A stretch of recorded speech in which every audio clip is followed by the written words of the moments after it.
Alright, today we're working on a 2006 Honda Pilot whose driver's side back window is stuck down. A couple of things that this could be is it could be a blown fuse to that door handle, but the reason I knew that wasn't the case here is when you click the button you can still hear the motor trying to work in there. So I listened closely and it sounded really crunchy, like maybe some gears were broken or something, I wasn't sure. And so then it was time for exploratory surgery. I have no idea what's wrong with him, so I have to do exploratory surgery. I'm going in.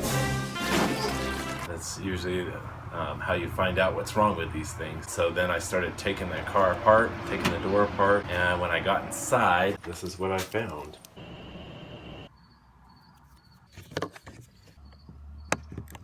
Right behind the inside door lever, there's this little panel. I just pried it right off with a screwdriver. There's two screws right there. Right behind this, there's this plastic thing hooked around there. You just gotta pop that off. See that little plastic thing right there just hooks a little metal bar right there, and you just gotta pop it off. This whole thing pops up, and you just push that button right there and pull the wire out right there. Use a pry bar or a screwdriver, and then you just go all around the edges. A bunch of tabs that hold it in. Just pop them all out, so then when you pull that screw out, the whole thing just comes right off. Okay, so next, speaker is gonna have to come out. That's just 3 Phillips head screws. And then a plug that you unplug. So unfortunately, you are gonna have to take off all this, I guess you just call it weather stripping, which is, looks like it's like hard on there. Just peel it off.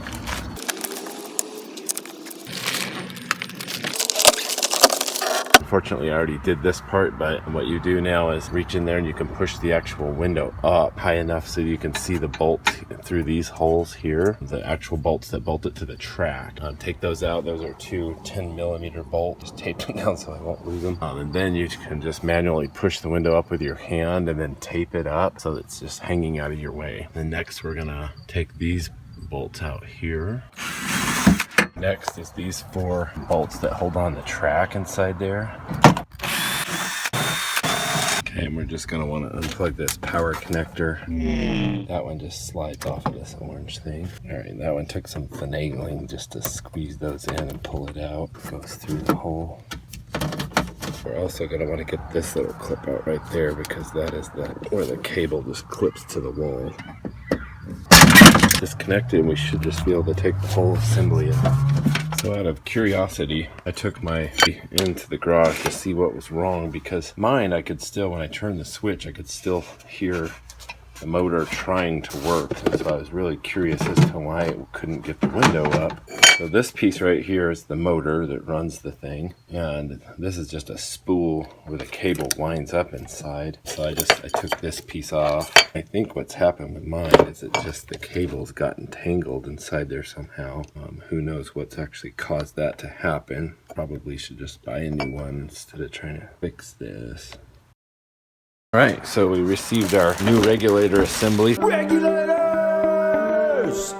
Looks exactly like the old one, so this should be easy. Maybe somebody can tell me why one is like a brass colored one. And then they did give us bolts for the motor. We won't need to use our old ones for that.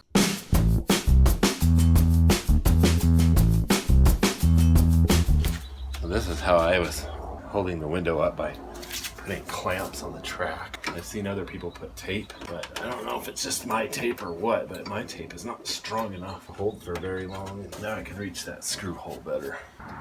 There we go. Okay, so you're gonna wanna take the power to the motor and feed it through this hole that has like a plastic ring around it. See, with the motor straight up, I took out the bolt that comes out through here. The other 2 I can slide in and hang here. And now that lines up perfectly with that hole. And we just gotta plug the motor back in. The new part slides onto the orange snap piece there. And then plug it in right there. Now I'm confident everything's where it should be, so I can go ahead and finish putting in the track bolts. Those 8 bolts, the 4 for the track, the 3 for the motor, are pretty much all you need to get everything tightened. The rest is going to be just replacing everything. Remember, this is 10mm. Now, I would like to do, before we go through all the painstaking troubles of getting this all back together, putting the window on, let's go ahead and test it. So you need power. Go turn the car on. Just turn it to on, don't crank the car. And then plug your switch back in. Sounds great. So next thing we're gonna do, get the window bolted back onto the track. Here's how I keep track of my bolts from when I took it apart. Tape them onto this cardboard. So we're not gonna end up having to use those 3 because those are the motor mount. But these 2 are the window bolts. Okay, so the window, right now we have it taped so it's held up. We're gonna wanna drop the window down so you can see the holes through here. So we're gonna hold that with a screwdriver through the hole. Take the clamps off. Right there, so we just slid the window down to match up there, and then see how I think they do that on purpose. There's that little slot. You can just slide a screwdriver in there, and that's holding the window right where you need it. I would advise going really easy on those. I'm not sure, but I think if you tighten that too much, you could crack your window. Pull the screwdriver out. Now the window is on the track. I'm going to test that one more time where we put everything back together. We did it. Now it's just a matter of putting everything back together. So the next step is putting this weather stripping thing back on, waterproofing.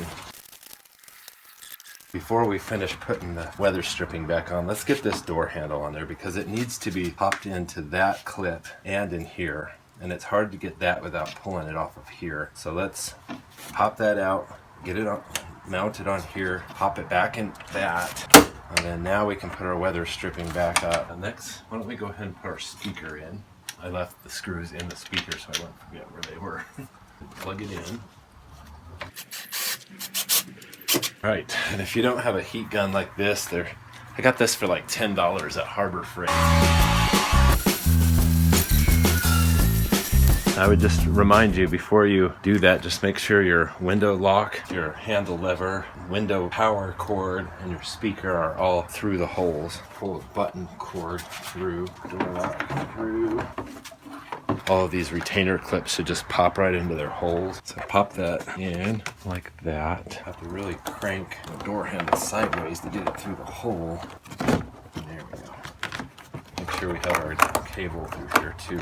There, reaching behind, I was able to get the door lock pop through. Now if you just look on the side of the door, you can see where those snaps line up. Alright, if you remember from taking it apart, there's first 2 little black screws. Second one, you gotta hold the handle, get to it. Alright, there's a little panel that slides on to hide them. And it pops in nice and easy. Go ahead and put the screw in door panel. One here. Put under the door handle. And let's put our button on. Clicks in here. Slide your cup holder in. It just clips down. Now it's time for the moment of truth. Alright, another successful blind squirrel DIY. Save money, learn stuff, do it yourself.